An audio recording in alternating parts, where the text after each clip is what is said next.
کراچی میں اسکول کی عمارتیں تجارتی اور رہائشی مقاصد کے لیے استعمال ہونے کا انکشاف ہوا ہے۔ محکمہ تعلیم سندھ کے نجی اسکولوں کے ڈائریکٹوریٹ نے مالکان کو انتباہ جاری کر دیا ہے۔ مزید جانتے ہیں ڈان نیوز کے رپورٹر سید وسیم سے۔ وسیم، کیا اپڈیٹس ہیں آپ کے پاس؟ جی بالکل، دیکھیں اسکول کی عمارتیں تجارتی اور رہائشی مقاصد کے لیے استعمال ہونے کا انکشاف ہوا ہے۔ محکمہ تعلیم سندھ کے نجی اسکولوں کے ڈائریکٹوریٹ نے اسکول مالکان کو انتباہ جاری کر دیا ہے۔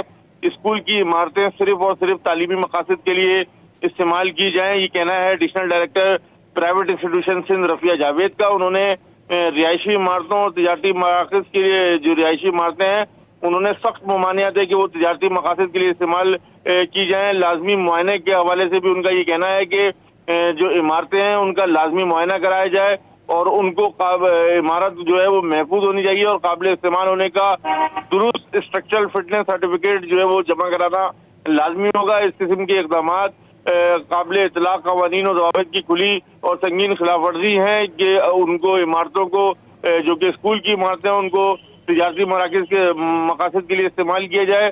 اس کے علاوہ ساتھ ہی ساتھ جو ایڈیشنل ڈائریکٹر پرائیویٹ انسٹیٹیوشن ہے رفیہ جاوید، ان کا یہ کہنا ہے کہ تمام اسکولوں کی جو مانیٹرنگ ہوگی اور اس کے علاوہ جو کمیٹیاں ہیں وہ اسکول جا کر معائنہ کریں گی اور کسی بھی اسکول میں اس طرح کی شکایات موصول ہوئی تو اسکول کے خلاف سخت قانونی کارروائی عمل میں لائی جائے گی۔ بہت شکریہ سید وسیم آپ کا۔